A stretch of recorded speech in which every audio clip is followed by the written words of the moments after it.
Okay, this is a 2014 Kia Optima SXL Turbo.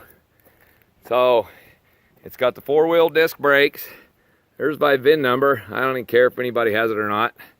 And, but this has the EPB, 2014 Kia Optima SXL with EPB brakes, four-wheel disc.